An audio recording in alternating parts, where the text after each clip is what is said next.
네, 시작하겠습니다. 안녕하세요. 네, 오늘부터 여러분과 객관식 경영학 수업을 같이 공부할 최중락입니다. 교재가 이제 두 권이라서 교재 소개를 좀 먼저 드리고 시작을 하겠습니다. 지금 파스텔 톤으로 생긴 이런 책이 있고, 요건 이제 요약집 서브의 형태이고요. 그 다음에 이제 요렇게 생긴 책, 이거 약간 좀 진한 색인데, 요건 이제 기본서 겸 이제 문제가 같이 들어있는 그런 책입니다. 그래서 이제 첫 번째로 보여드린 그 얇은 책이 이제 최종 정리인데, 이게 이제 한 170문제 정도가 들어있고, 이건 이제 서브의 형태고요. 서브. 그 다음 이제 기본 강의라는 책이 있고, 여기 한 이제 240문제가 들어있습니다. 이건 이제 기본서고요. 목차 순서는 지금 최종 정리랑 기본 강의랑 똑같습니다. 그래서 기본 강의 책이 이제 줄글로 풀어 놓은 거를 최종 정리는 요약을 해 놓은 거라고 보시면 되고, 우리 객관식 수업의 취지상 이제 이 최종 정리를 중심으로 수업을 할 건데, 이제 여러분들이 좀 8회 동안 진행되는 이 강의상 전체적으로 아무래도 우리의 목표는 리스크를 줄이는 데이기 때문에 같은 내용을 한번 두 번 반복을 할 생각입니다. 그래서 처음에 5회 동안은 이 최종 정리에 있는 서브에 있는 요약 내용을 꼼꼼하게 체크하고 이제 170문제를 푸는 방식으로 진행을 할 거고요. 그 다음 나머지 3회차는 이제 이론 설명을 한번 요약집을 통해 했으니까 쭉 이제 문제를 빠르게 풀어보는 그런 방식으로 진행을 할 겁니다. 그럼 이 170문제랑 240문제가 어디서 나오는 거냐, 이거를 좀 말씀을 드릴게요. 저희 그 공인노무사 시험이 있습니다. 이게 지금 6번 치러졌기 때문에 25문제 곱하기 6년치 하면 이제 얼마가 나오겠죠, 그죠? 그럼 보통 150문제 정도 됩니까? 그러면은 요만큼의 축적된 문제가 여기 포함이 되어 있습니다. 물론 이 중에 중복되는 문제가 한 대여섯 개 있어요. 똑같은 문제가. 그런 것들은 제끼고 여기다 수록이 되어 있고, 그 다음 노무사 시험에 준해서 가장 비슷한 난이도로 출제가 되는 게 이제 가맹거래사 시험이라는 게 있어요. 가맹거래사 시험은 보통 한 1년에 40문제씩 출제가 되고, 이건 축적된 연도수가 꽤 많습니다. 그런데 그 중에서 최근 6년치를 포함시켜서 그 중에 중요한 문제를 추려서 여기다 집어 넣었습니다. 가맹거래사 시험이랑 공인노무사 시험과 더불어 산업인력공단에서 출제하는 시험이 이제 경영지도자 시험이 있는데, 이것도 이제 40문제 곱하기 매년 이렇게 출제가 되고 있는 그런 방식인데, 경영지도사랑 가맹거래사랑 공인노무사가 같은 출제 공단에서 내고 또 같은 출제위원들이 로테이션으로 출제를 하심에도 불구하고 뭐가 차이가 있냐면 범위에 조금 차이가 있습니다. 지금 우리 경영학이라는 과목은 내용범주상 한 7개 분야로 구성되어서 출제가 된다고 보시면 되는데, 하나가 이제 조직행위, 조직행동이죠. 그 다음 인적자원관리, 마케팅, 생산관리, 경영정보론, 전략, 국제경영, 7개가 더 뜨네요. 회계학과, 재무관리.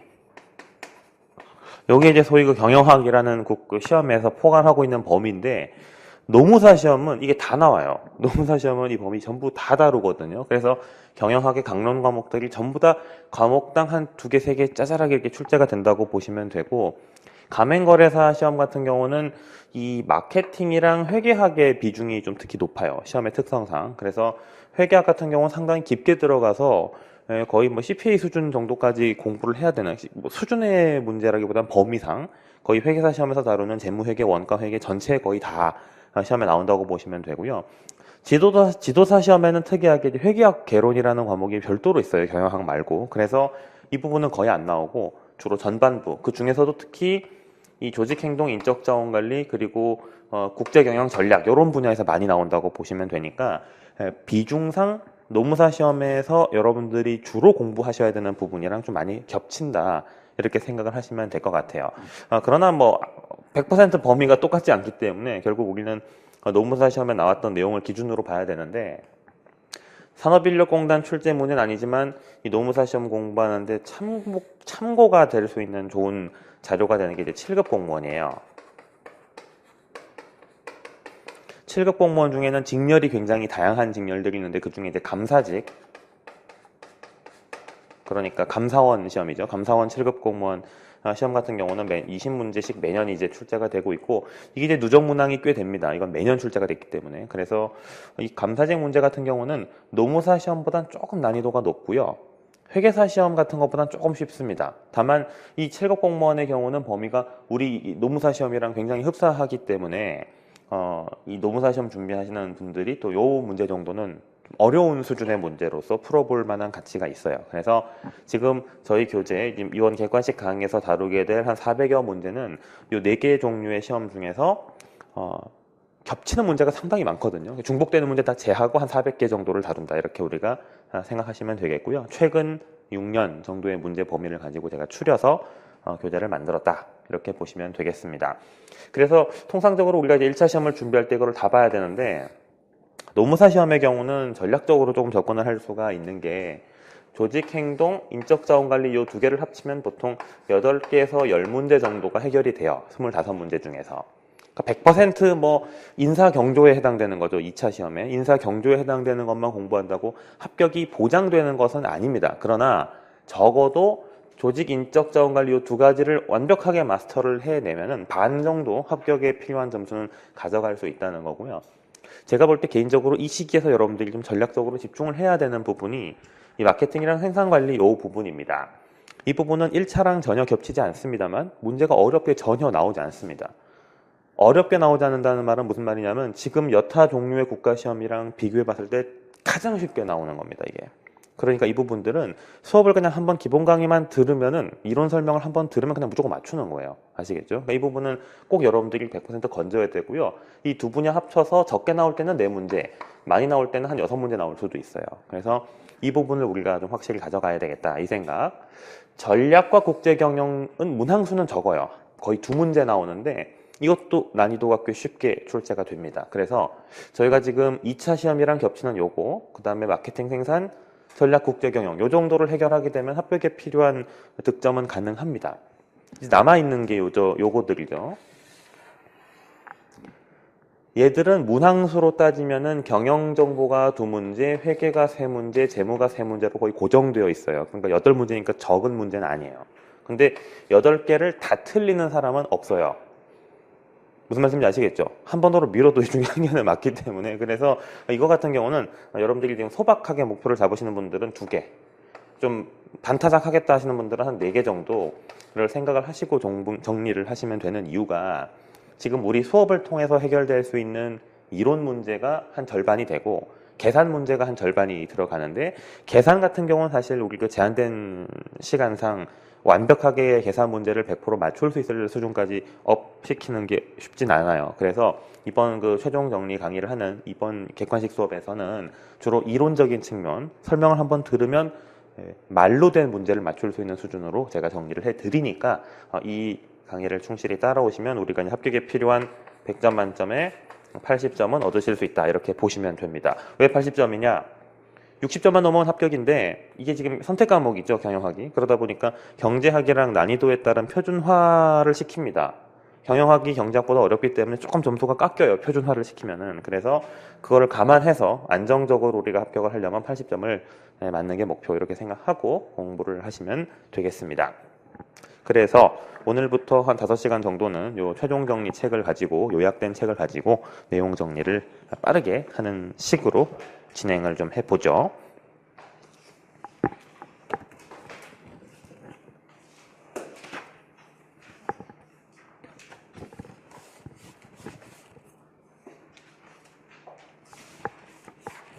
그러면 교재 1장 경영학의 기초 부분부터 시작을 하겠습니다. 교재 페이지로는 2페이지이고요. 지금 최종 정리 수업을 들으실 땐 여러분 뭐 밑줄을 친다, 뭐 체크한다 이것도 중요하지만은 그냥 딱 듣고 바로 그냥 외워야 돼요. 아시겠죠? 보고 바로 정리하시고 여기다 뭐 더 이상 추가적으로 판서할 거 필기할 거 없습니다. 그러니까 쭉 그냥 따라가시면 돼요. 2페이지 보겠습니다. 기업과 회사 1절 같은 경우는 운 나쁘면 거의 한 번 정도 출제가 됩니다. 그러니까 그냥 제낄 수 있는 부분은 아니라는 거예요. 일단 1번부터 보죠. 기업과 가치사슬, 이건 이제 기업이 뭐 하는 거냐라는 것인데, 화살표 부분에 보시면 기업의 특징이라고 해서 소유와 경영의 분리, 영리 획득, 계속 기업의 가정이라는 말이 있습니다. 여기서 이제 영리 획득은 우리가 다 알고 있는 말인 것 같아요. 근데 소유와 경영의 분리라는 말은 경영하는 사람과 오너가 다를 수 있다는 겁니다. 이게 달라야 된다가 아니고 다를 수 있다는 얘기예요. 당연히 소유자랑 경영자는 같은 사람일 수도 있어요. 그러나 현대적인 회사에서는 분리한다. 그런 내용이라고 보시면 되고요. 좀 어려운 말이 계속기업의 가정이라는 말인데 계속기업이라는 말을 영어로는 going concern이라고 이야기를 해요. going concern. 이게 이제 한번 설립이 된 기업은 웬만한 외생 변수의 영향이 있지 않고서는 그냥 계속 간다는 얘기입니다. 쭉 지속된다는 이야기고요. 이게 왜 지속된다고 가정을 하냐 하면은 이 지속된다는 가정이 없을 때 문제가 생기기 때문입니다. 그러면 경영활동에 대한 신뢰성이 없어지고 이 기업이 내년에 있을지 없을지를 모른다면은 마찬가지로 여러분들이 수업을 들을 때 이 강사가 내일 당장 수업을 할지 안 할지 모르면은 당연히 소비자 입장에서는 그 강의를 선택할 가능성이 없죠. 그죠? 그러니까 일반적으로 경영활동을 전제하려면 기본적으로 기업은 존재, 앞으로 쭉 간다는 가정을 너무 당연한 말이지만 하고 있다. 이렇게 보시면 되겠습니다. 괄호 2번 가치사슬 접근이라는 부분은 종종 출제가 되는 부분인데요. 마이클 포터라는 사람은 기업의 주요 활동들을 크게 두 가지로 구분을 했습니다. 하나는 운영 활동이라는 것, 또 다른 하나는 지원 활동이라고 부르는 것인데, 운영 활동은 영어로는 이제 primary, 그러니까 우선되는 활동이라고 보통 표현을 하고요. 한번 그 항목을 볼까요? 수송이나 운송, 그러니까 소위 그 물류죠. 그다음 생산과 운영, 마케팅, 사후 지원 및 서비스. 한마디로 이것은 제품이 만들어져서 전달이 되어서 사후적인 가치를 창출하는 전체의 과정을 전부 다 우리가 총괄해서 말하는 것이 바로 이 운영 활동이고, 지원 활동이라는 것은 그 운영 활동을 도와주는 것입니다. 첫 번째로 그 조달.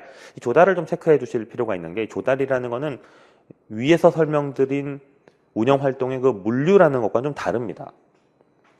조달과 물류의 차이점. 물류는 제품이나 서비스를 수송하는 거고요. 이 조달이라는 거는 우리 학원에 뭐 이런 교단이나 분필 이런 집기류를 마련하는 게 조달이거든요. 그러니까 이 용어 의미상 한글로는 비슷하게 느껴질 수 있지만 사실 필요한 뭐 비품 등을 갖다 주는 활동들이 조달에 해당되거든요. 그래서 이 조달은 지원이라고 보셔야 되고 이게 종종 출제가 됩니다. 기반시설, 인프라라는 얘기고요. 인적 자원 관리나 연구개발, 재무나 회계 또는 경영 전략 이런 활동들을 다루는 지원, 도와주는 활동이라고 이야기를 하고 그렇게 분류를 하고 있습니다.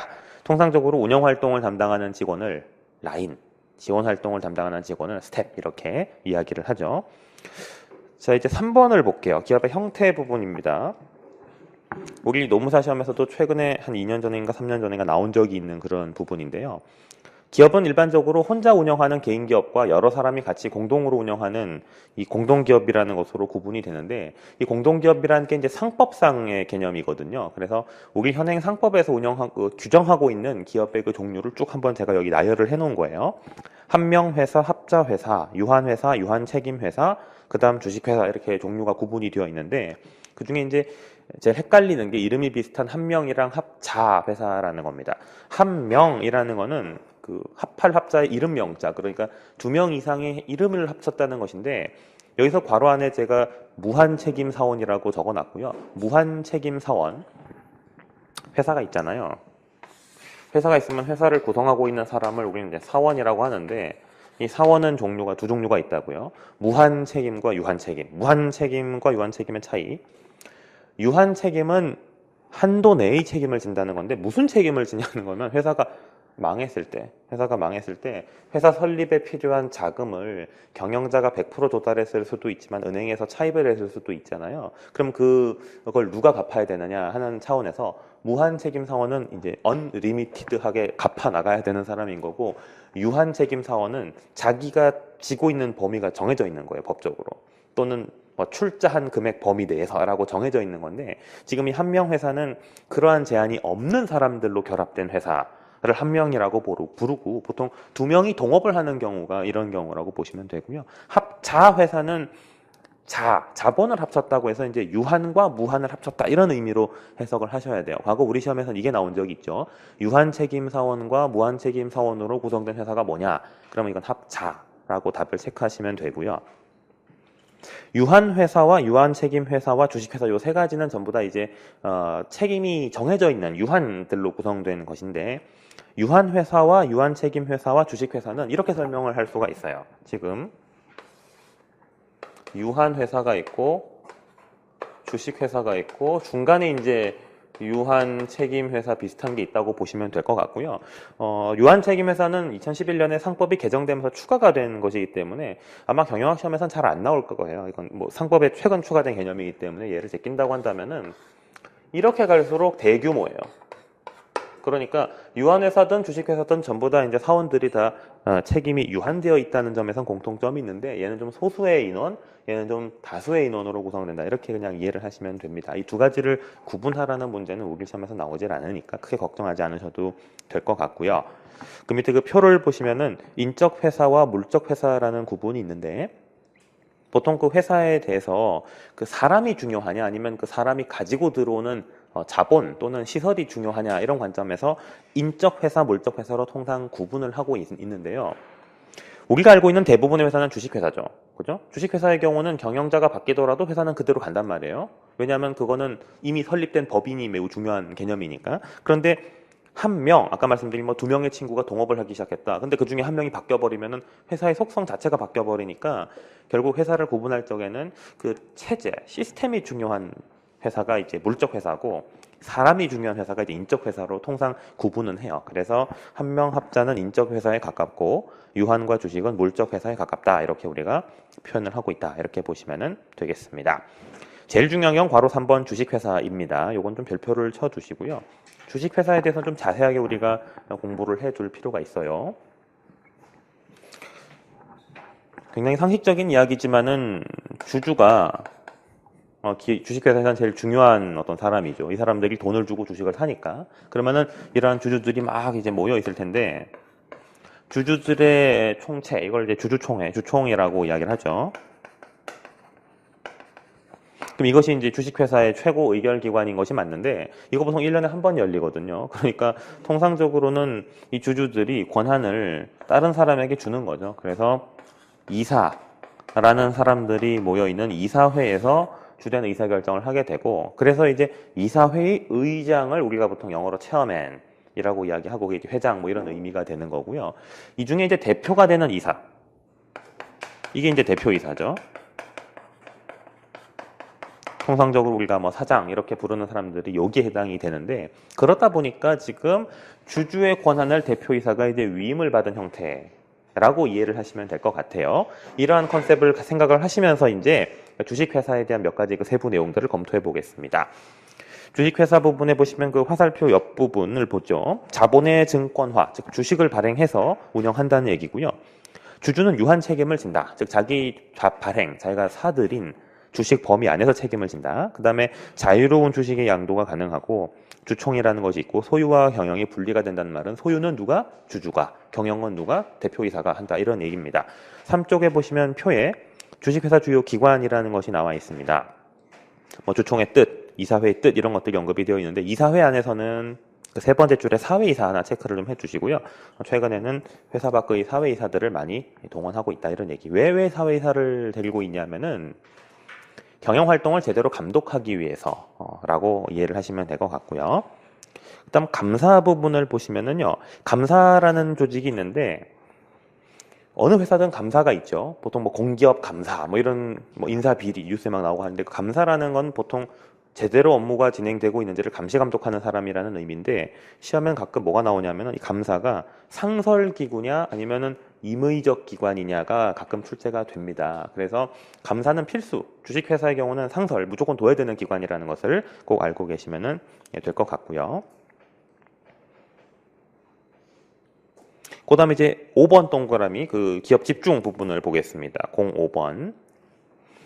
기업 집중이라는 것은 하나의 설립된 회사가 어떤 특정한 목적에 의해서 다른 회사랑 결합을 하는 형태를 우리는 기업의 집중이라고 이야기를 하는데, 왜 집중을 하는지의 이유는 보통 세 가지로 분석이 됩니다. 교재에 적혀 있는 대로 첫 번째로 경쟁 배제.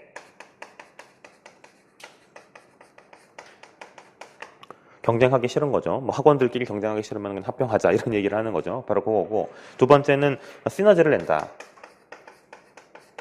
보통 인수합병을 하는 주된 이유가 시너지를 얻기 위해서죠. 그다음 세 번째로 타 기업을 지배할 목적. 지배한다는 얘기는 그냥 회장님이 저 회사 먹고 싶은 거예요. 그래서 이제 한번 사드릴까 이런 것들이 사 모으는 거죠. 이게 지배입니다. 통상적으로 경제학적으로 경쟁을 배제하는, 즉 과점의 형태로 가기 위해서 이런 기업 집중을 추구할 수도 있고, 시너지라는 효과를 누리거나 또는 그냥 다른 기업을 먹고 싶다 이런 이유로 기업들이 결합이 되는데, 그 결합의 형태가 매우 중요합니다. 이게 용어가 좀 어려워요.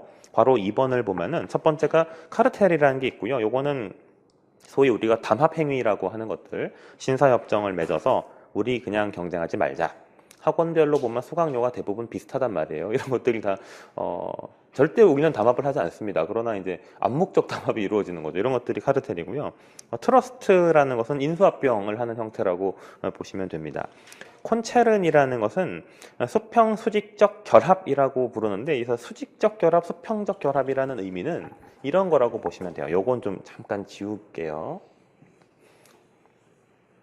우리가 아까 이제 밸류 체인을 이야기했는데, 가치사슬 중에서 이제 생산을 하고 물류 수송을 하는 요 과정을 한번 생각을 해보면은, 생산을 하는 업체랑 수송을 하는 업체가 다를 수도 있고 같을 수도 있죠. 근데 통상 다를 거예요. 근데 만든 회사랑 택배 회사가 다르니까. 근데 계속 택배 회사랑 계약을 하고 거래를 하기가 좀 귀찮다 싶을 때는 생산 업체가 물류 회사를 인수합병하려고 시도를 할 수가 있죠. 이런 경우는 가치 사슬상의 다른 단계를 먹는 거니까 이걸 우리는 수직적인 합병이라고 불러요. 반면에 생산 업체가 규모의 경제를 실현하기 위해서 또 다른 생산 업체를 인수합병한다면 이건 이제 수평적 결합이라고 이야기를 합니다. 그런 것들을 우리는 콘체른이라고 이야기를 하고요. 그 다음 콤비나트. 콤비나트는 우리가 보통 말하는 산업단지, 산업공단이라고 보시면 돼요. 그래서 중고등학교 때 왜 사회 시간에 보면 그런 거 배우죠. 세계의 공업단지 해가지고 뭐 유럽에는 어디에 뭐 공장들이 집적돼 있고, 한국의 경우도 뭐 그 수도권 공업지구, 뭐 영남 임해 공업단지 뭐 이런 식으로 우리가 중고등학교 때 배우죠. 그런 단지가 이제 콤비나트입니다. 약간 그냥 모여 있음으로써 이익을 얻는 기업들의 형태라고 보시면 되고요. 실제로 신림동 순대타운 같은 것도 일종의 이런 거라고 볼 수 있죠. 다 모여 있어요. 분명히 모여 있으면은 경쟁업체가 바로 옆에 있으니까 장사가 안 될 것 같은데, 그게 오히려 장사가 잘 돼요. 노무사학원들도 다 신림동에 있죠. 회계사학원들은 다 종로에 있거든요. 그게 왜 다 붙어 있냐면 붙어 있기 때문에 얻는 이익이 있다는 거예요. 그게 이제 집적 이익이라고 하고, 이런 걸 추구하는 경우를 콤비나트라고 합니다. 콩그로머레이트라는 게 있는데, 이거는 아까 설명드린 요 세 가지 목적 중에 그냥 다른 기업을 그냥 먹고 싶다 이런 경우, 즉 재벌의 형태라고 보시면 됩니다. 전혀 관련이 없는 분야인데 그냥 한 기업이 소유하고 있는 거예요. 이걸 이제 콩그로머레이트라고 이야기를 하고요. 지주회사라는 건 이거죠. A 회사, B 회사, C 회사가 우리 보통 뉴스에서 순환출자다 이런 말을 하는 것은, A 회사가 B 회사 지분을 가지고 있고, B 회사가 C 회사 지분을 가지고 있고, C 회사가 다시 A 회사의 지분을 가지고 있는 구조를 순환출자라고 부르는데, 이렇게 하게 되면 A 회사의 대표이사는 아주 작은 주식의 지분을 가지고 있다 하더라도 얘를 지배해서 다시 자기를 지배하고 뭐 이런 게 가능해질 수가 있거든요. 그래서 좀 기업 지배 구조를 현대화시키기 위해서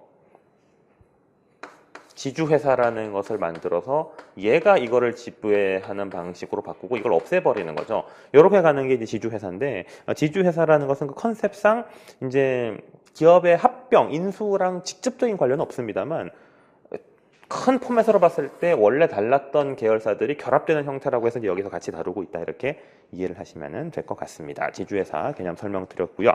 이제 4페이지 경영과 경영자 부분을 보죠. 경영자가 어떤 역할을 수행하느냐 뭐 이런 내용들이 쭉 언급이 되어 있는데, 이건 사실 너무나 상식적인 이야기들이 쭉 언급이 되고 있어서 여러분들이 암기를 다 하실 필요는 전혀 없습니다만, 그거 하나는 좀 체크해 주실 필요가 있어요. 그 동그라미 2번에 경영자의 그 자질에 해당되는 부분을 좀 한번 살펴볼 필요가 있는데 KATZ, 카츠라는 사람이고요. 이 양반은 경영자가 담당하는 역할을 한 세 가지 정도로 분류를 했습니다. 우리 교재에 그림이 있죠. 2차 시험 준비하시는 분들은 당연히 알고 계실 법한 그림인데 이 계층 구조예요. 조직이 계층 구조상 이제 하층, 중층, 상층 근로자마다 담당하는 그 역할이 다르다는 것입니다. 그래서 일반적으로 지금 사선이 그어져 있는 이유는 역량의 비중을 설명하려고 하는 것인데 예를 들어 이 아래 칸 여기에 해당되는 거는 이제 기술적 능력이라고 표현을 하죠.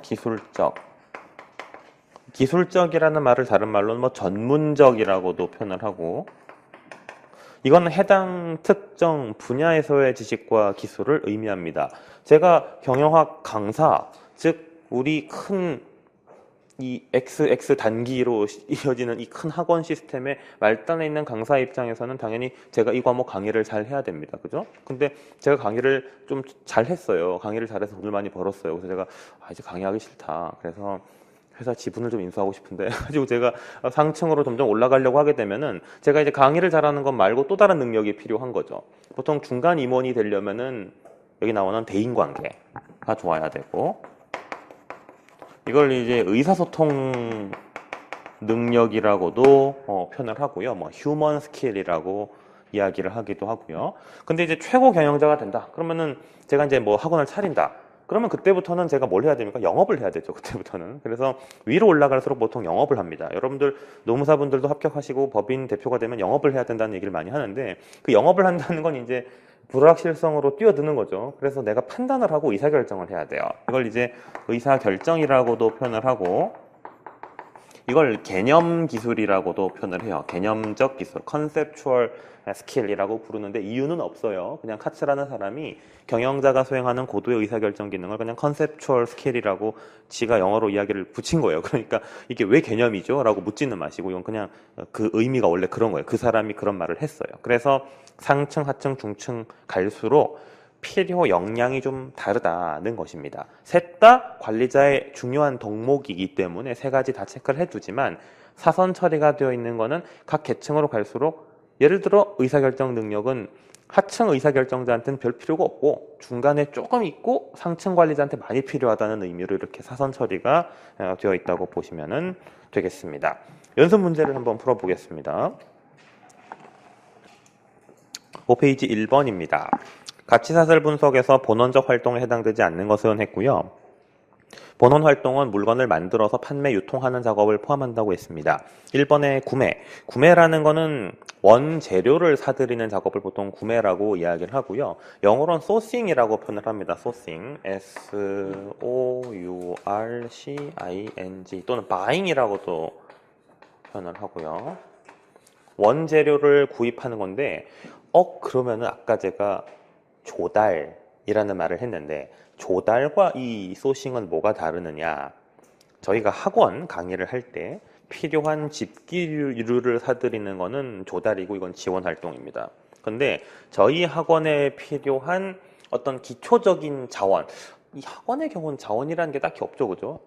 이런 건 있겠죠. 학원 강사를 섭외하는 작업, 이게 소싱이라고 볼 수 있겠죠. 이런 것들은 본원 활동인 것입니다. 그러니까 이 구매는 본원 활동이에요. 2번에 물류도 본원 활동이고요. 3번에 서비스. 이 서비스라는 것은 보통 AS 같은 것인데 사후 지원 같은 것들이니까 이것도 본원 활동, 판매 이후 활동이니까. 4번에 R&D는 지원 활동이죠. R&D가 직접적으로 물건을 판매하거나 이런 건 아니니까 5번에 마케팅도 물건을 판매하는 본원 활동이 맞습니다. 2번 문제 보겠습니다. 주식회사에 대한 설명으로 옳지 않은 것은 이렇게 되어 있고요. 정답이 이제 두 개인데요. 답지 1번을 한번 볼까요? 주주의 유한 책임, 오케이. 자본 조달이 용이, 이것도 오케이. 대자본의 형성이 쉽다, 이것도 오케이. 그죠? 주식시장에서 거래가 되면 굉장히 많은 사람을 끌어모을 수가 있죠. 2번, 주주총회에서 주주의 의결권은 한 주당 한 의결권이다. 그렇죠? 주식 하나당 의결권 하나. 이렇게 보시면 되고요.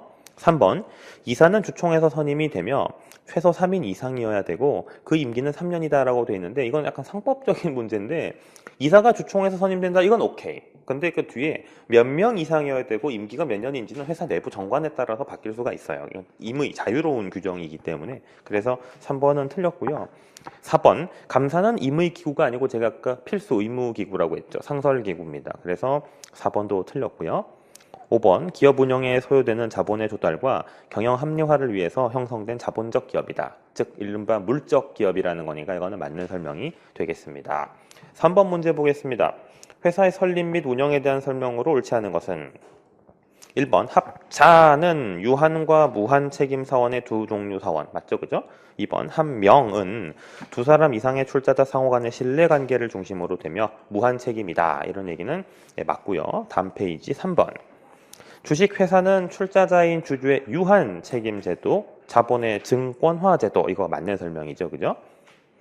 4번, 주식회사의 이사회는 법령 또는 정관에 의해서 주총의 권한으로 되어 있는 것을 제외하고는 회사 업무 진행에 관한 일체의 권한을 위임받은 말인데, 이거는 좀 어렵죠. 이건 상법을 알아야 풀 수 있는 문제인데, 경영지도사 문제 중에 이런 좀 회사의 종류에 대한 문제가 되게 많이 나와요.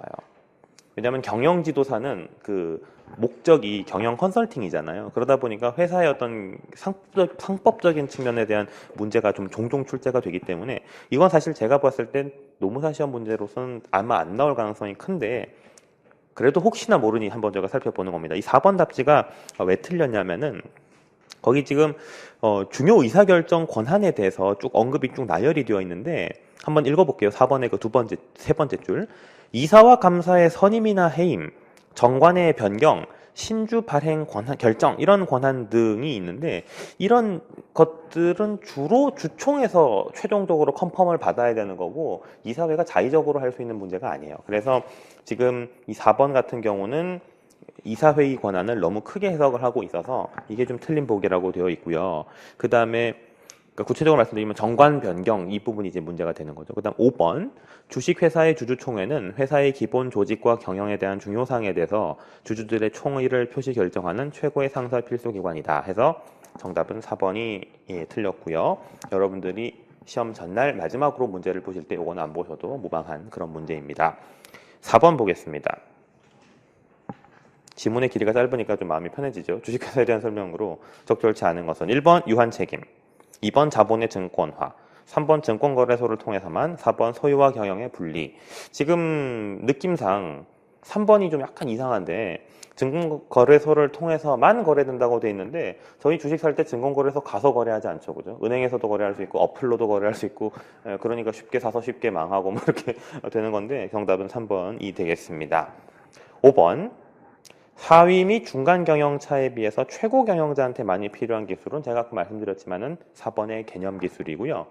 1번의 인간적 기술은 중간 관리자한테 필요한 거고요. 2번의 전문 기술은 하급 관리자한테 필요한 거고 3번의 관리적 기술이라는 것은 조직 관리를 하는 모든 기술을 총체적으로 포함을 하는 거라서 딱히 특정 계층에만 필요하다고 말을 할 수가 없습니다. 정답은 4번이 되죠. 이제 2장으로 넘어가겠습니다. 방금까지 설명드리고 공부했던 1장에서는 매년 한 문제 또는 0문제, 그러니까 확률상 50% 나오거나 안 나오거나 한 문제 정도가 나올 수 있는 부분이라면 지금부터 공부할 2장은 100% 한 문제에서 두 문제가 나오는 굉장히 중요한 그런 단원이 되겠습니다. 여러분들이 2차 시험의 경영조직론이나 인사노무관리론 공부하실 때 반드시 공부하셨던 그 이론의 역사에 대한 그런 측면이라고 보시면 되겠는데요. 일단은 순서대로 한번 제가 핵심적인 키워드를 적어가면서 말씀을 드리겠습니다.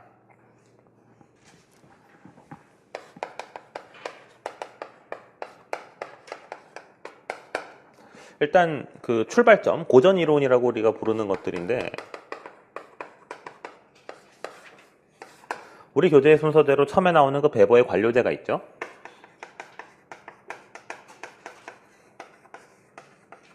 이거 어디 이론이죠? 유럽 이론입니다. 그리고 관료제 이론의 어떤 후속 또는 족보상 뒤에 위치하고 있는 게 일반 관리론입니다.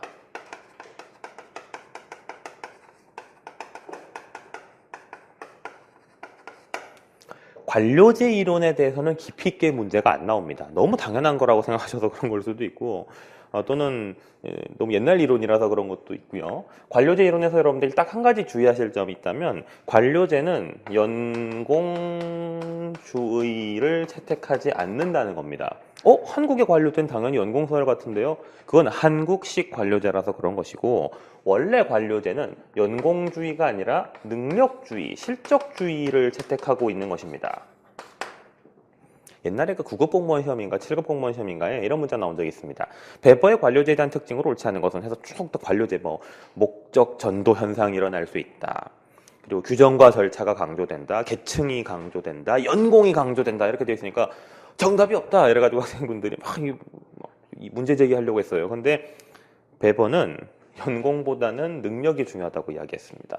베버가 요새 우리가 강조하는 스펙이라는 말을 처음 썼어요. 그래서 능력, 바로 자격 조건에 따라서 인재를 등용한다는 말을 베버가 썼거든요. 그래서 그 부분에서 우리가 능력주의라고 생각하셔야 되지 절대 연공주의 이런 걸 강조하는 건 아닙니다.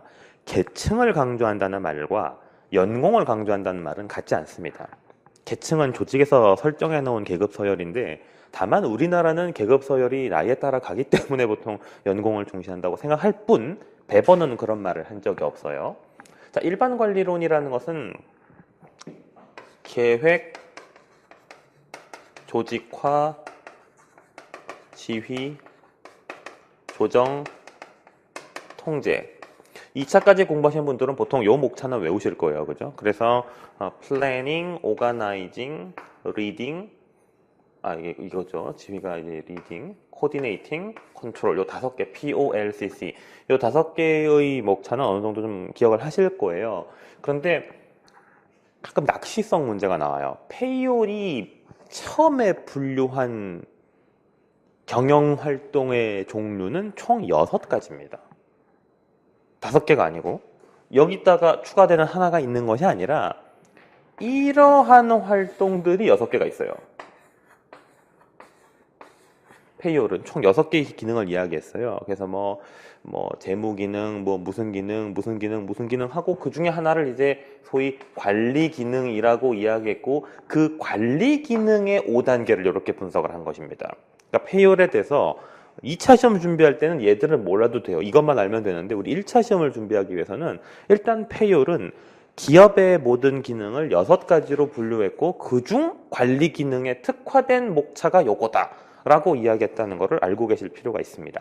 그게 어디에 있는지를 좀 설명드리겠습니다. 8쪽에 그 3번 일반 관리론이라는 게 있고 거기 그 페이올에 괄호 2번 관리 활동과 관리 원칙에서 6가지 중 관리 영역이라고 적혀 있잖아요. 이게 이제 6가지 영역을 우리가 다 암기할 수는 없죠. 그러나 그 중에서 페이올은 어느 한 부분에 집중해서 그거를 5가지 단계 POLCC로 구분했다. 이렇게 우리가 정리를 하고 계셔야 된다. 이 말씀을 드리겠습니다. 지금 제가 설명드린 관료제랑 일반 관리론을 제가 왜 묶었겠습니까? 이 둘은 공통점이 다 유럽 이론이라는 공통점이 있고 또 다른 공통점은 우리가 기억해야 되는 게 이게 거시적 이론이라는 거예요. 거시적 이론이라는 얘기는 종업원이 뭘 해야 됩니까에 대한 답을 주는 이론이 아니라 회사가 관리자가 뭘 어떻게 해야 되느냐에 대한 이론이라는 겁니다. 이게 거시적이라는 의미예요. 똑같은 고전 이론 중에서도 좀 미시적인데 초점을 두는 이론이 있습니다. 이거는 종업원이 어떻게 행동해야 될 것인가를 설명하는 이론이고 그게 과학적 관리론이죠.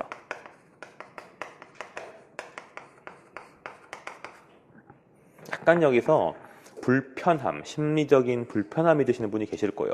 무조건 과학적 관리론을 먼저 설명하고 그 다음 일반 관리론으로 넘어가는 게 교과서의 순서잖아요, 보통. 근데 왜 제가 이렇게 설명하고 있냐면은 카테고리로 묶는 문제가 최근에 가끔 나와요. 그래서 얘랑 얘의 차이가 뭔지를 물어볼 수가 있어요. 그러니까 얘네 2가지는 거시적이고 이 과학적 관리론은 좀 미시적이다. 이걸 알고 계셔야 됩니다. 또 한 가지. 그럼 이론의 순서는 얘가 먼저고 그 다음 과학적 관리론이고 그 다음 일반 관리론 순서로 가는 건 맞아요. 근데 이론의 연도 순으로 나열하라는 문제가 나오는데 나올 때 같은 족보에 들어있는 고전 이론 안에서 순서를 잡으라는 문제는 안 나와요. 거의. 얘랑 인간관계론 중에 뭐가 먼저 나왔냐 이런 건 물어봐요. 그러나 같은 레벨 안에서는 굳이 물어보지 않는 게 이 사람들이 뭐 10년, 20년 차이가 있을 뿐 동세대 사람들이기 때문에 굳이 그거 구분을 잘 안 합니다. 그래서 일단 이 안에서는 여러분들이 거시적 이론과 미시적 이론으로 묶어서 정리를 하시면 될 것 같고요. 과학적 관리론은 테일러가 주장한 이론이고, 그리고 과학적 관리론과 좀 비슷한 이론이 포드주의, 포디즘이라는 게 있습니다. 이건 헨리 포드가 주장한 이론인데 이 두 가지가 전부 다 이제 미시적인 이론으로서 종업원이 어떻게 해야 되는가에 대한 이론이라고 보시면 됩니다. 2차 시험 준비하시면서 또 상식적으로 과학적 관리론에 대해서는 굉장히 많은 이야기를 들으셨을 거예요. 특이한 키워드만 좀 체크해 보겠습니다. 과학적 관리론에서 꼭 알아야 되는 키워드는 우리 그 시간 연구, 동작 연구, 그리고 계획부 제도, 차별 성과급. 차별 성과급이 뭐죠? 그냥 무조건 성과급을 정액 비율대로 주는 것이 아니라 특정 생산량을 초과하는 사람에게 더 많은 돈을 주겠다는 게 차별 성과급이죠. 그래서 굳이 그래프를 그린다면 일반 성과급은 이렇게 주는 거라면 차별 성과급은 특정 생산성 기준 초과자에겐 더 많이 준다는 게 이게 차별 성과급이니까 이게 테일러식 성과급이라고 해서 인사관리론의 그 보상 파트에서 여러분 배우시는 그런 내용이고요. 고임금 저인건비. 임금을 많이 주면은 그 사람들이 더 열심히 일하기 때문에 몇 명의 좀 허접한 애들은 잘라도 된다는 얘기예요. 그래서 결과적으로 이 전체적인 고용량을 줄이면서도 고성과를 낼 수가 있다. 그게 고임금 저인건비라고 보시면 되겠습니다. 자, 이 고임금 저인건비 얘랑 비슷하게 대비되는 포드의 주장이 바로 뭐냐면은 고임금 저가격이에요. 자, 고임금을 주면은 저인건비가 생기겠죠. 아까 말씀드린 대로 임금을 직원들에게 많이 주면은 걔들이 동기부여가 되어가지고 더 열심히 일하니까 전체 고용량을 줄일 수가 있고 토탈 인건비가 줄어요. 전체 생산량은 느는데 토탈 인건비가 주니까 물건당 가격은 떨어지는 거죠. 그래서 이 고임금 저가격을 통해서 포드는 소위 봉사 정신을 강조했습니다. 무슨 봉사? 기업의 이윤 추구 활동은 사회에 대한 봉사다. 그래서 가끔 이제 포디즘에서 봉사가 나오면 좀 헷갈려요. 도대체 무슨 포드가 사회 봉사를 했단 말이냐. 근데 봉사는 이건 포드가 이야기한 거 아닌 것 같은데 라는 느낌이 드는데 이건 포드가 이야기한 게 맞고요. 또 헷갈리는 지문이 뭐가 있냐면 노조예요. 노조 활동에 대해서 포드는 장려했다. 자, 맞아요, 틀려요? 느낌상 한번 생각해 보세요. 포드가 노조 활동에 대해서 좀 인정을 했다. 또는 호의적인 시각으로 바라보았다. OX. X입니다. 포드는 노조를 요새 말로 극혐. 그래서 아주 싫어했어. 왜 극혐을 했냐면은 내가 이렇게까지 해주는데 무슨 노조가 필요해. 약간 이런 생각을 했어요. 그래서 포드는 노동자를 탄압해야 된다고 주장한 적은 없어요. 그러나 노조가 설립되기 시작하면 단가가 올라간다고 봤어요. 파업을 하고 계속 인건비를 올릴 거기 때문에 내가 이미 주는 가격이 합리적 가격인데 이거보다 더 받으려고 할 것이다. 그래서 노조 활동에 대해서는 조금 부정적인 시각을 가지고 있던 사람이라고 생각을 하시면 되겠습니다. 그래서 간혹 이제 시험 문제에서 포드주의 또는 과학적 관리론과 이 전체적인 고전 이론 시대에 뭐 노조 활동을 뭐 좋게 생각했고 이런 말들이 나오면 그건 틀린 지문이라고 보시면 되고요.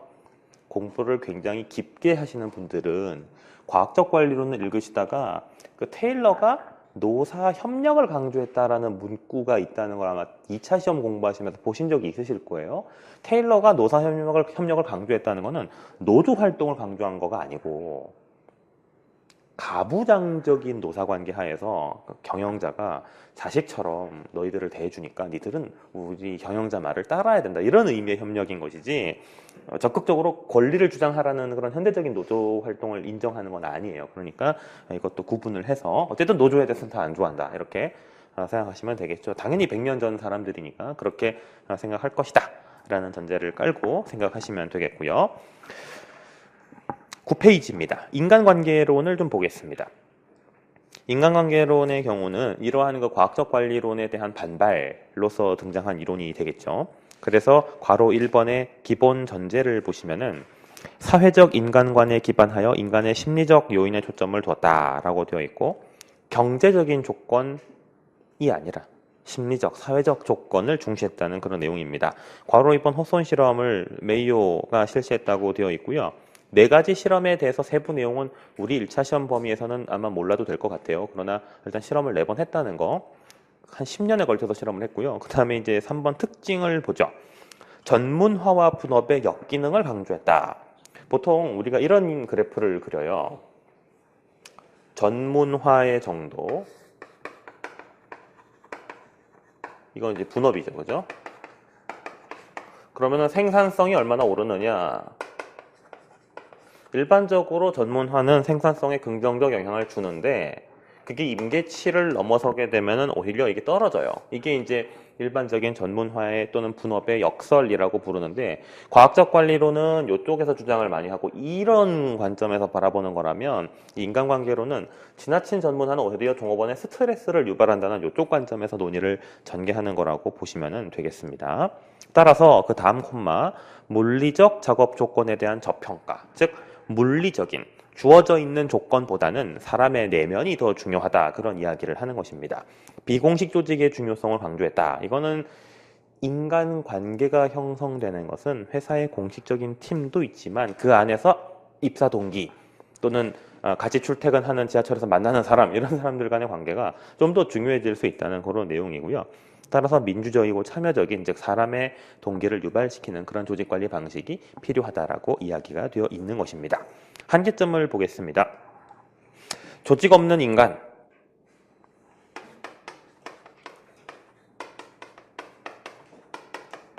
아까 살펴본 과학적 관리로는 거꾸로요. 인간이 없는 조직인데 이건 이제 조직 없는 인간으로 되어 있어서 너무 인간만 강조해서 조직의 성과를 무시했다는 그런 내용이 나오고요. 그 다음에 사람을 목적이 아니라 수단으로 인식했다.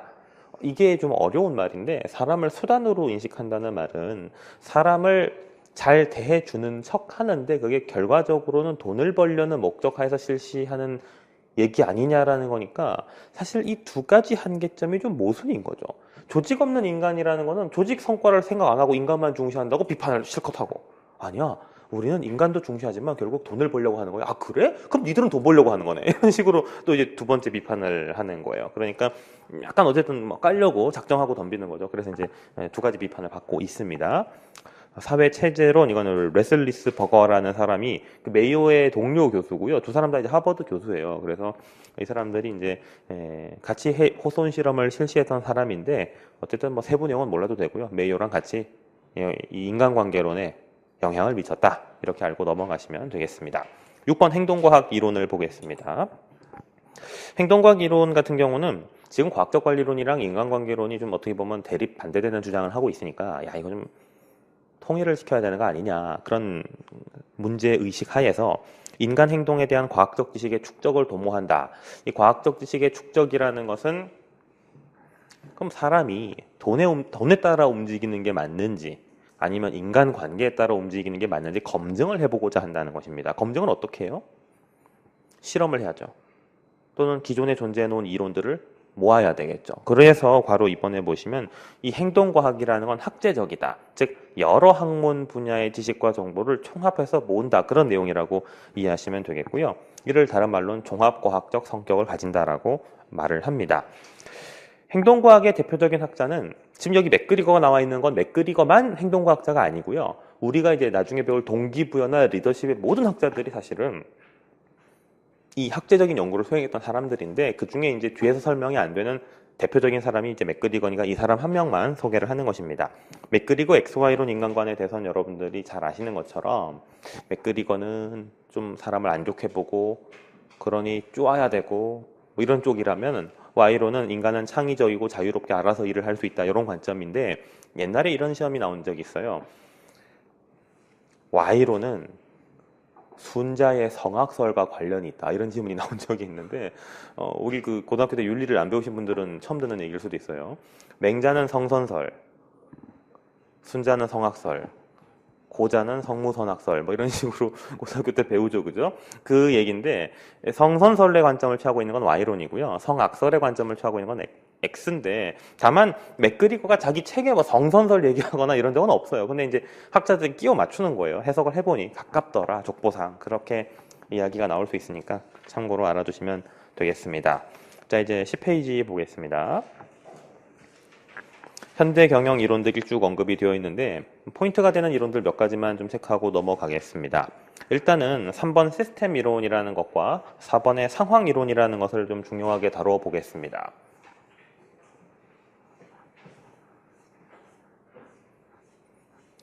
일단 시스템 이론이라는 것은 등장 이유가 있습니다.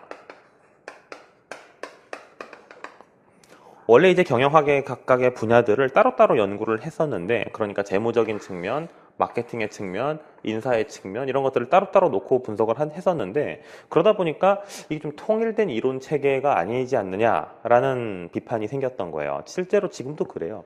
인사관리랑 재무관리는 완전 멘탈이 다르거든요. 인사관리는 약간 심리학, 사회학에 기반해서 논의가 전개되지만 재무관리는 경제학에 기반해서 논의가 전개되기 때문에 실제로 교수님들 간의 교류도 거의 없고요. 그냥 뭐 같은 경영대학에 묶여 있긴 하는데 만날 일도 별로 없고 대학원생들끼리 알지도 못하고 뭐 그래요. 그래서 교류가 없는데 이거를 좀 하나의 이론 체계로 묶으려는 시도가 여기인 거죠. 그래서 전체를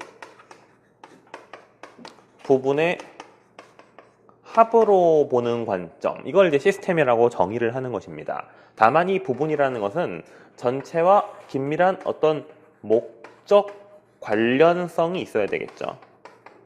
즉 전체의 목적과 부분의 목적이 같다는 전제 하에서 그 부분의 합을 우리는 시스템이라고 부른다는 이야기입니다. 즉 인사관리, 재무관리는 내용이 완전 다르지만 그 둘의 목적은 전부 다 기업의 성과 창출이라는 데 있다면 이건 이제 하나의 기업 경영 시스템의 하위 구성 요소로 포섭을 시킬 수가 있다는 그런 이야기죠. 그게 이제 시스템론의 특징이고요. 시스템 이론에서 몇 가지 그 용어를 좀 체크할게요. 괄호 1번의 그 두 번째 줄, 투입과정 산출, 요거 꼭 체크해 두세요. 투입과정 산출의 구조. 간혹 투입과정 산출 뒤에 피드백이라는 거 하나를 더 넣을 수도 있어요. 그 투입과정 산출, 그 다음 피드백, 이런 게 중요해진다. 그 다음 괄호 2번에 보시면은 이인동과성이라는 말이 나오는데, 이인동과, 다를 이자의 원인 인자, 즉 원인은 다른데 같을 동자의 결과 과자, 결과는 같다, 이런 내용이니까 서로 다른 인풋이 들어가더라도 같은 아웃풋이 나올 수 있다는 그런 내용이 되겠습니다. 뭐가? 잘 돌아가는 시스템이라면. 제대로 된 회사는 원자재가 다르더라도 비슷한 퀄리티 제품 만들어야 되고요. 잘 만드는 요리사는 재료가 허접하더라도 맛있는 음식을 만들어야 된다는 그런 약간 좀 강압이죠. 그 다음에 부의 엔트로피, 마이너스입니다. 엔트로피를 줄이려고 노력한다. 뭐가?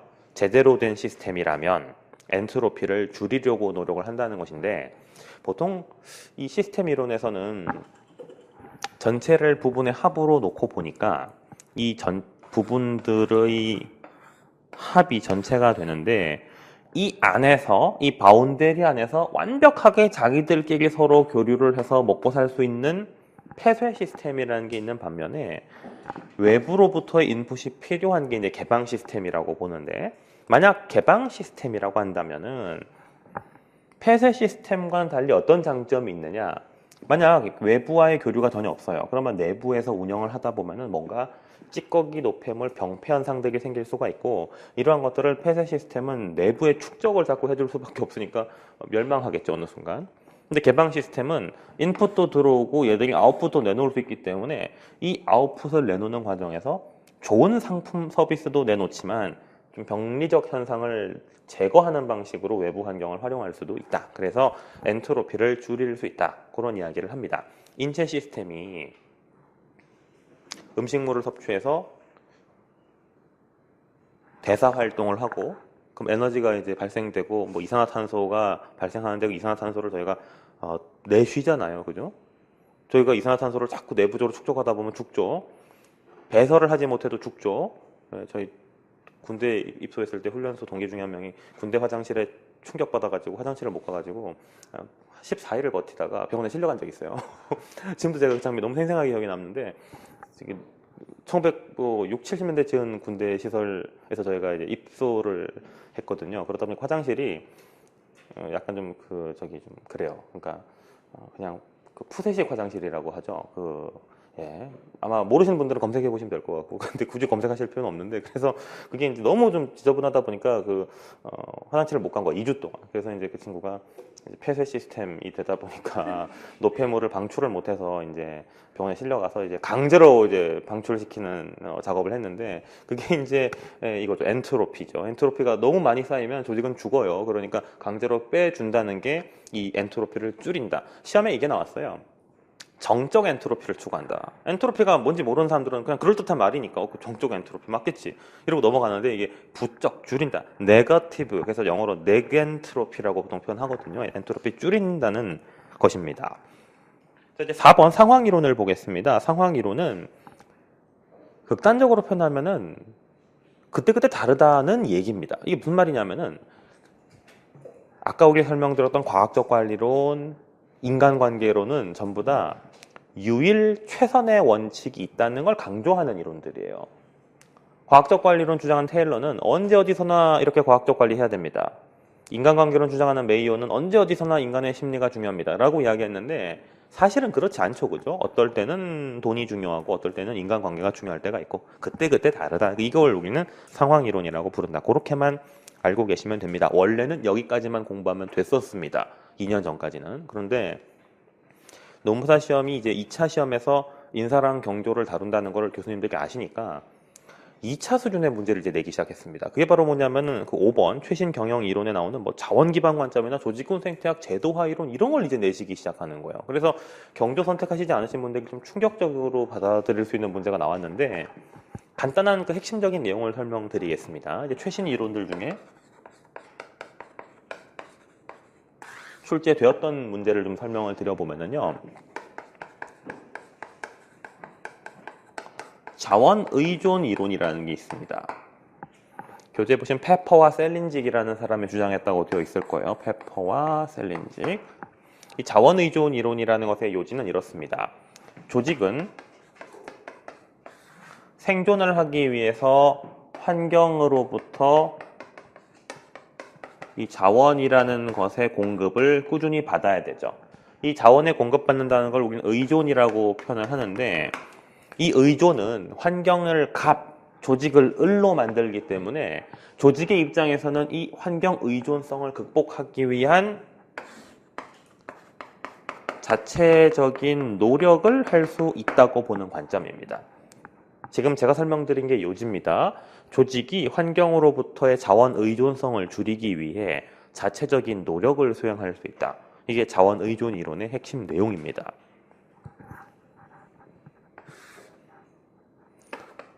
조직 군 생태학 이론이라는 게 있습니다.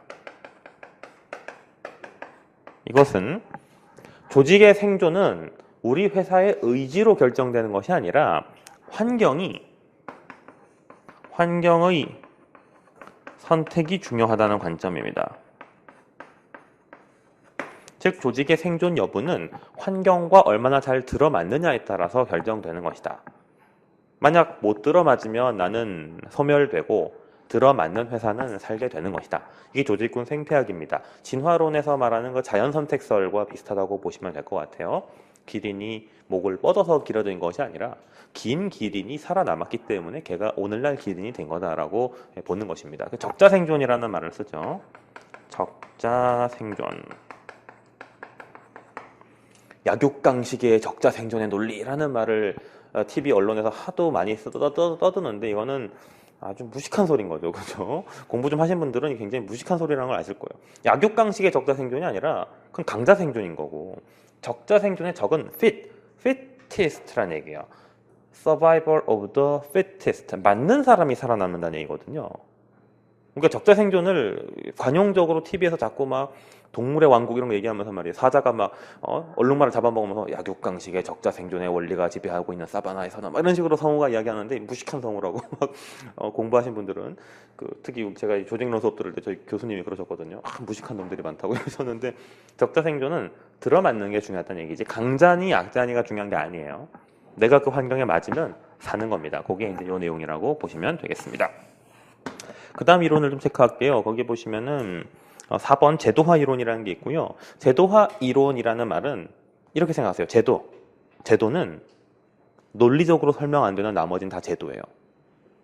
어른을 보고 인사를 해야 됩니까? 어른에게 인사를 하면 돈이 나옵니까? 안 나오죠. 근데 인사를 하는 이유는 그게 제도라서 그래요. 그죠? 기업이 경기가 안 좋아지면 종업원 막 해고를 하고 싶어요. 근데 정부에서 하지 마라 그러면 안 하죠. 그건 바로 제도, 비논리적으로 설명할 수밖에 없는 바로 요 제도가 있기 때문에 그렇다. 그래서 그 요지는 제가 거기 적어놨습니다. 한번 읽어볼게요.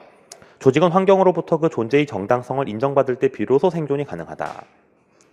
환경으로부터 존재의 정당성을 인정받는다. 이게 무슨 말이에요? 좀 말이 어려운데 환경으로부터 정당성을 인정받을 때, 환경은 보통 대중들, 시민들이라고 보시면 되고 그 사람들로부터 정당하다고 인정될 때 생존이 된다.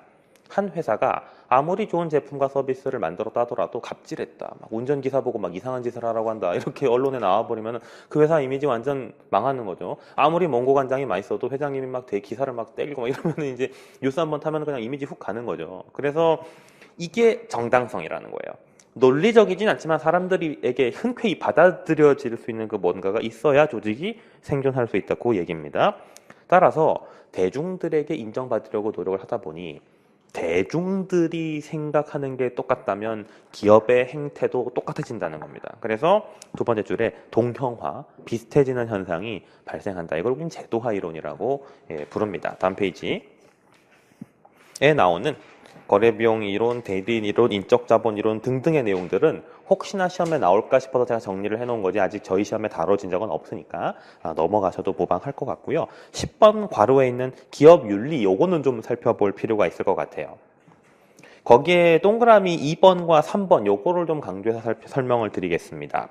기업의 사회적 책임과 공유가치 창출이라는 요 두 가지 개념이 좀 비교 대조가 되는 것이기 때문에 설명드리는 건데요. 원래는요, 기업 활동에 있어서는 윤리성이 불필요하다는 게 과거 경제학자들의 주장이었습니다. 기업은 돈을 버는 것만으로도 이미 좋은 제품과 서비스를 시장에 내놓는 것이 사회공헌이고 직원에게 월급을 주는 것이 사회공헌인데 굳이 무슨 별도로 사회공헌을 해야 되느냐라고 주장을 하는 경우가 이게 주류 경제학의 관점이었습니다.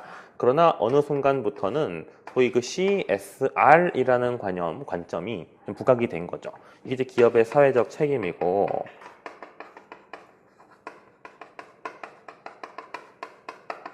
이 기업의 사회적 책임에 대해서는 거기 괄호 안에 그 캐롤이라는 학자가 4단계의 사회적 책임 단계를 이야기한 적이 있고요. 이게 우리 노무사 시험은 아니지만은 그 경영지도사 시험 등등에 출제가 된 적이 있으니까 이 4단계를 한번 좀 훑어볼게요.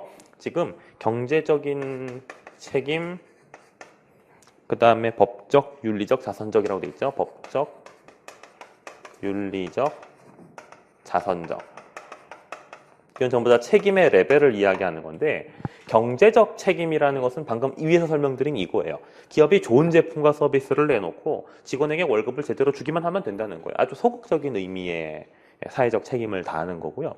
법적 책임은 우리 경제적 논리상 안 해도 되는데 법에서 강제하는, 예를 들어 만약 정부가 법을 입법해가지고 모든 대기업들은 뭐 얼마 이상 자본 규모의 대기업들은 뭐 사회공헌 자금으로 얼마를 강제 할당하라고 한다거나 또는 대통령이 창조 경제를 위해서 니들 지역마다 뭐 센터를 만들어라 라고 하게 되면 이건 이제 정부나 법에서 강제되는 사회적 책임이라고 볼 수가 있으니까 이거는 합리성은 아니지만 따라야 되는 거고요.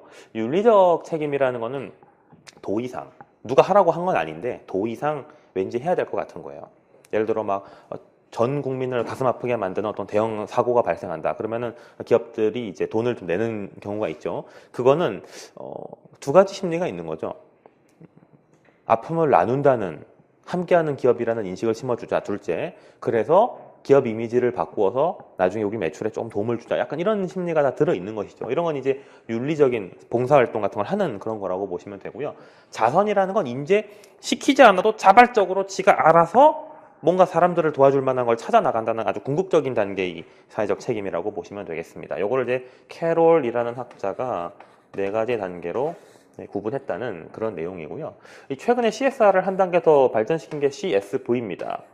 CS 똑같으니까 많은 분들이 기업의 사회적 이렇게 해석을 할 수 있는데 완전 영어가 달라요. 이거는 corporate, 기업의 social, 사회적, responsibility, 책임이라는 거라면 이거는 create, shared value예요. 그러니까 이건 공유 가치 창출이라고 번역을 하고요.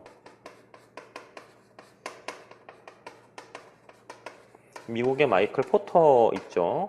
아까 밸류 체인을 말했고 뭐 이런 사람이 마이클 포터가 크레이머라는 사람이랑 같이 만든 개념이 이 공유 가치 창출인데 사회적 책임에서 이 단계를 우리가 머리로는 이해를 하더라도 여러분이 경영자가 된다고 생각해 보세요.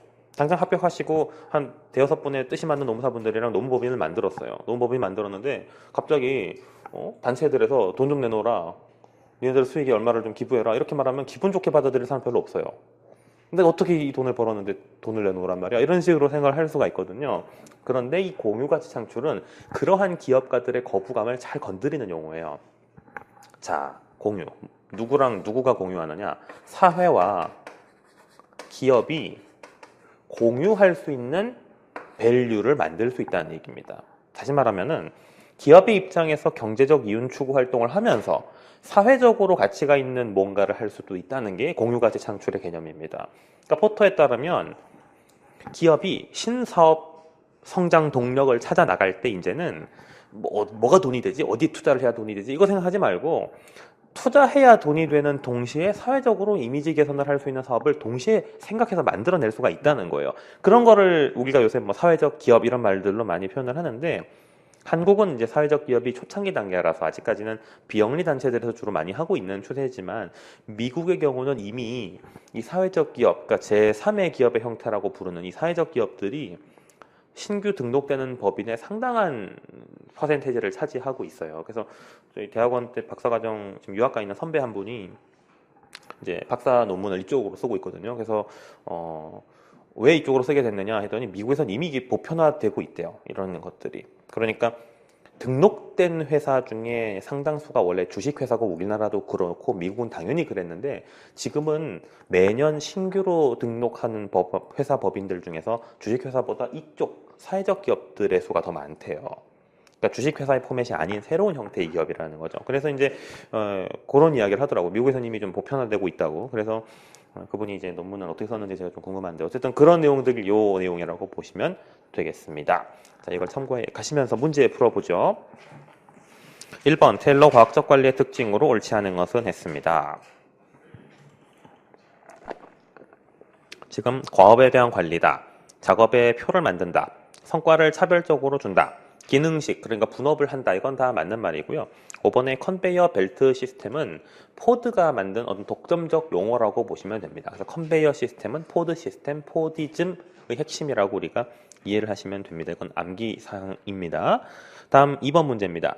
포드의 경영관리 합리화 방식에 해당되지 않는 것은 이렇게 되어 있고요.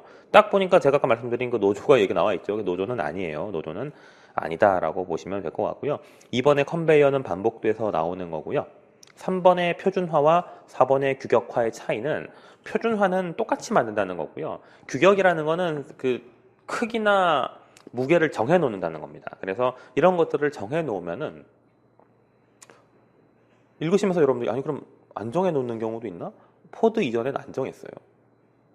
그러니까 제각각이었어요, 규격이. 그러니까 생산 제품들의 퀄리티, 우리 보통 퀄리티 컨트롤이라는 말을 QC라고 해서 많이 쓰죠. 똑같은 제품 구매했는데 책을 샀는데 어떤 책은 제본이 잘 돼 있고 어떤 책은 막 떡칠돼 있고 어떤 책은 막 표지가 날아가 있고 이렇게 되면 이 출판사는 QC가 엉망이네 이런 식으로 우리가 이야기를 하는데 지금은 그게 당연하게 해야 되는 거지만 이 시대는 안 그랬거든요. 이거를 굉장히 강조한 사람이 포드라고 보시면 됩니다. 3번 계획, 조직, 지배조정, 통제의 기능을 주장한 사람은 페이올이죠. 그래서 페이올 정답은 4번이 됨을 알 수가 있고요. 4번 대리인 비용. 이거는 좀 설명을 드리도록 하죠. 대리인 비용.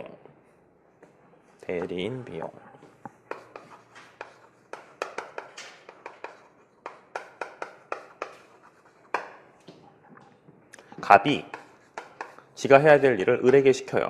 이때 갑은 본인이고 을은 대리인이죠. 근데 이 을은 갑과는 독립된 사람이기 때문에 자기 생각에 따라서 업무를 추진할 가능성이 큽니다. 그렇게 되면 갑의 입장에서는 손해를 볼 수 있으니 을이 자기 의지대로 움직이게끔 강제할 만한 장치가 필요합니다. 즉 가만히 놔둬도 일을 알아서 잘해주면 좋은데 그게 안 될 수가 있기 때문에 감시를 해야 되는 거죠. 이게 이제 감시 비용이라고 보통 이야기를 합니다. 갑이 을을 감시한다는 얘기입니다. 을의 입장에서는 갑이 자기를 감시하기 시작하면은 나를 감시 안 해도 됩니다. 나 알아서 잘하고 있습니다. 라고 주장을 할 가능성이 큽니다. 그래서 이것을 자기 자신이 잘하고 있다는 것을 자꾸 확인받으려고 액션을 취할 수가 있는데 이걸 확증 비용이라고 부릅니다. 확증 비용. 확증 비용이 좀 어렵죠. 감시 비용은 우리가 쉽게 이해가 되는데 갑이 을을 감시하는 데 되는 돈. 확증 비용에 얘는 이런 것이 있습니다. 상사가 여러분의 일거수일투족을 끊임없이 감시할 거라는 의심을 피하기 위해서 여러분들이 상사에게 어떤 액션을 취할 수가 있어요. 저 같은 경우는 회사를 다니면서 그나마 칸막이가 좀 잘 쳐져 있는 사무실이었기 때문에 부장님이 걸어오면 소리가 들려요. 부장님 구두 소리가 있거든요. 그러면 탁탁탁 소리가 있어요. 그거 들으면 순간적으로 네이버 창을 탁 끄고 엑셀 창을 탁 올리고 이걸 하는데 그거를 만약 그걸 잘 하려면 제가 항상 귀를 열어놓고 있어야 되죠. 제가 뭐 이어폰을 끼고 있다거나 뭐 이렇게 되면은 그런 적발이 금방 될 수가 있으니까 제가 늘 항상 신경을 써야 되는 그것도 눈에 보이지 않는 비용이라는 거예요. 또는 주기적으로 보고를 한다든지 부장님 저 이런 거 하고 있습니다. 이런 식으로 보고를 드린다든지 이런 것들. 전 대학원 다닐 때 논문을 쓸 때 논문은 금방 안 나오니까 한 몇 달 걸리거든요. 글을 쓰는데. 근데 이제 제자들도 조교들도 다 특징이 있어서 어떤 조교는 교수님이 시키면은 딱 최종 완성 결과물 가져갈 때까지 아무 얘기를 안 하는 조교가 있고 그런데 그러면 교수님이 싫어해요 보통. 왜냐면 결과물만 가져온다고. 근데 저는 이제 약간 정치적이었기 때문에 이제 주기적으로 보고를 했죠. 교수님 이런 것들은 어떻게 해야 될까요? 이미 제가 결론을 만들어 놨어요. 근데 이제 교수님한테 허락 확인을 받는 거죠. 어떻게 하면 좋겠습니까? 글쎄 자네는 어떻게 생각하지? 제 생각은 이렇게 가져가면 좋을 것 같은데요. 그래? 그럼 한번 해봐. 전 이미 그걸 써놨거든요. 그러면 그날 바로 갖고 가는 거죠. 제가 한 2시간 만에 해봤습니다. 오 이렇게 빨리 했단 말인가 이런 식으로 이제 되는 거죠. 이게 이제 확증 비용. 그러고 나면 스트레스 받죠. 저도 끝나고 나면 오늘도 하루 잘 넘겼는데 그럼 다음 주는 또 어떻게 넘기지 생각을 하면서 이제 연구를 하는 거죠. 이게 확증 비용인 거죠. 마지막으로 자녀 손실, 자녀 비용 또는 자녀 손실 비용이라고 하는 게 있는데 이거는 이 두 가지를 했음에도 불구하고 갑이 원하는 성과에 을이 도달을 못했을 때 그 차이 또는 손해를 자녀 손실이라고 합니다. 이 세 가지를 합쳐서 우리는 대리 비용이라고 이야기를 합니다. 대리인 문제에 따른 비용이라고 보시면 되겠죠. 대리운전 할 때 생각하시면 생각 쉽게 날 거예요. 저도 대리운전 시켜본 적이 딱 한 번 있는데 감시하죠 자꾸. 저 사람이 내 차를 잘 몰고 있나 싶어서 이미 술이 취했는데 자지를 못하는 거예요. 옆을 자꾸 쳐다보면서 이제 얘가 뭐 어디 끌고 있는 건 아닌가 뭐 이런 거 감시하고 이 사람도 저한테 안심을 시켜줘야 되니까 일부러 천천히 운전하면서 막 뭐 그런 액션을 취하고 뭐 이런 스트레스를 받겠죠, 그죠? 그럼에도 불구하고 차가 끌렸다. 그러면 이거는 자녀 비용이 되겠습니다. 그렇게 생각하시면은 자 정답은 쉽게 찾을 수가 있죠. 지금 정답은 4번 보상 손실 이런 말은 없는 개념입니다. 이건 말면은 맞는 거고 모르면 틀리는 문제죠. 5번 정보통신기술을 적극적으로 활용하여 업무 과정을 근본적으로 재설계하는 기법. 이건 2차 인사관리에서 나오는 건데 과정의 근본적 재설계는 비즈니스 프로세스를 완전히 개혁하는 리엔지니어링이라고 보시면 됩니다.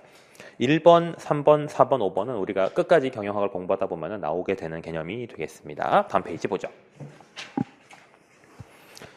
6번 성격이 다른 이론을 묻고 있습니다.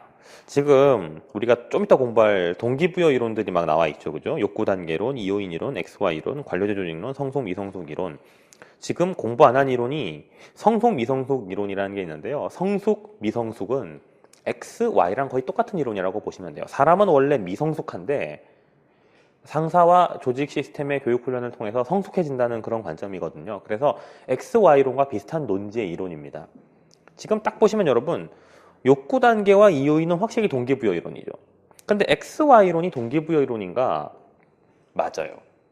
XY론은 교수님들이 보통 동기부여 이론이라고 이야기를 합니다.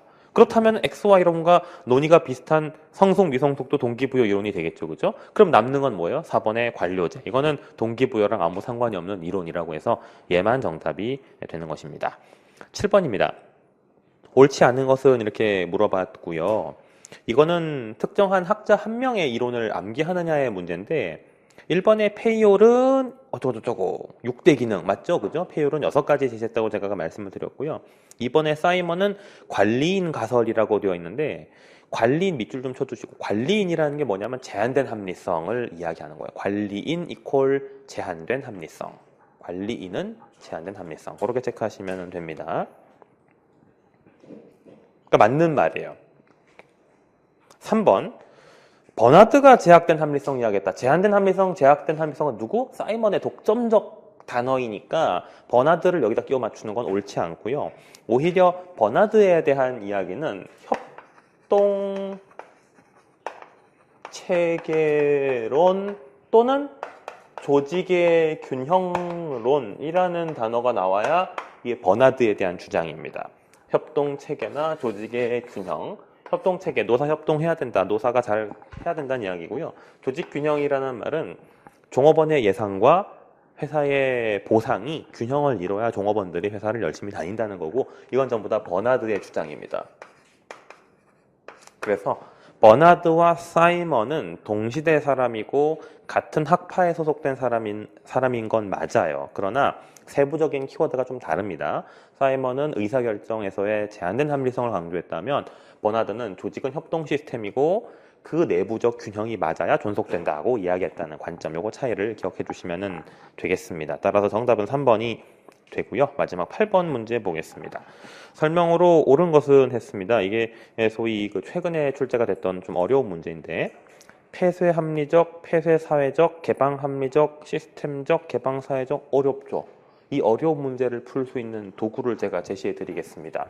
우리 교재 앞 페이지를 넘겨보시면은 13쪽의 그 두 번째 박스를 보시면 될 것 같고요. 스캇이라는 학자에 따르면 조직이론을 합리적이냐 아니면은 비합리적이냐, 그래서 이제 이거 사회적이냐 그리고 폐쇄적이냐 개방적이냐 이렇게 보는 것인데, 합리사회라는 것은 인간이 어떠냐, 인간의 본질, 조직의 본질에 대한 가정이라고 보시면 돼요.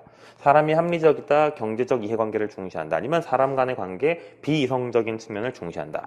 이거는 합리, 이성, 이건 비합리, 인간관계, 감정 이런 거예요. 폐쇄라는 건 시스템적 관점에서 봤을 때 개방 시스템이 아닌 건 다 여기 들어가는 거예요. 외부 환경 고려를 안 한다는 겁니다. 조직이론은 발달 순서가 1번, 2번, 3번, 4번의 순서대로 이렇게 조직이론이 발달되어 왔습니다. 연도는 몰라도 돼요. 그러나 순서를 가끔 물어볼 수가 있기 때문에 이렇게 좀 범위 설정해 주시고요. 첫 번째 시대에 해당되는 게 바로 테일러, 그리고 베버, 페이올, 이런 사람들이 이 시대에 해당되는 이론이고요. 두 번째가 메이오. 나머지 학자 적혀 있는 건 몰라도 됩니다. 메이오 기억해 주시면 되고요. 3번에 들어가는 게 거기 보시면 챈들러, 로렌스와 로시 등등 쭉 되어 있는데, 이 사람들은 소위 우리가 알고 있는 상황 이론이라고 보시면 됩니다. 상황 이론, 톰슨 뭐 이런 사람들. 톰슨. 좀 이따 우리가 오늘 계속 공부를 하게 될 거예요. 마지막 4번 시대 이론 학자는 따로 명칭을 안 외워도 됩니다. 이거는 가장 최신 이론이기 때문에. 그래서 순서대로 딱 이걸 틀을 잡고 생각하시면서 이제 답지를 한번 비교해 보겠습니다. 1번부터 볼까요? 폐쇄 합리는 이건 과학적 관리론이니까 환경에 대한 것을 최대한 고려하지 않죠. 환경을 고려 안 하는 거니까. 2번 폐쇄 사회적은 조직 구조의 복잡성이나 참여 등을 강조하여, 뭐 여기까지는 그렇다 치는데 공식이 아니라 인간관계로는 비공식 구조를 강조하는 것입니다. 그래서 2번도 틀렸습니다. 3번 개방 합리적 이론을 따르는 챈들러는, 여기까지 맞습니까? 개방 합리 맞죠? 전략은 구조를 따른다는 명제를 제시했다. 좀 이따 우리가 공부할 텐데 챈들러는 구조가 전략을 따른다고 봤던 사람입니다. 구조가 전략을 따른다고 주장하는 겁니다. 이건 좀 이따 공부할 거예요. 5장에서. 일단 이건 틀렸어요. 4번 시스템적 조직이론 접근법에 따르면 조직은 환경의 개방적 존재이므로 생존을 위해서는 환경과 적절한 관계를 유지해야 한다. 자, 딱히 틀린 문구가 없죠. 조직은 환경의 개방 시스템이니까 생존하려면 환경과 잘 관계 맺어야 된다. 맞는 설명. 5번 개방사회적 이론은 개방사회는 아까 제가 그려드린 그림의 제일 마지막 칸이죠. 가장 최신 이론이고 약간 비합리성을 강조하는 이론이라고 했어요. 그러니까 공익성과 합리성만을 다룬다는 건 틀린 설명입니다. 정답은 4번이고요. 2015년 가맹거래사 문제인데 실제로 2015년 노무사 시험에서도 제도화 이론과 생태학 이론이 나왔습니다. 그러니까 2015년이 작년이 좀 조직론 문제를 어렵게 내시기 시작한 거고 이제 이 문제 때문에 우리가 거의 2차 수준에서 경주에서 공부하는 이론들까지 좀 공부를 좀 해줘야 되는 그런 부담은 생겼습니다만 지금 이 교재에 있는 8번 문제 그리고 경영학 그 기본 강의 책에 있는 그 조직이론 문제들을 해결하실 수 있으시면은 그 정도 수준 이상의 문제는 안 나오니까 크게 걱정하지 않으셔도 될 것 같고요. 자, 이제 저희는 10분 쉬었다가 이제 3장 들어가겠습니다. 지속시계로 11시 10분에 시작하겠습니다.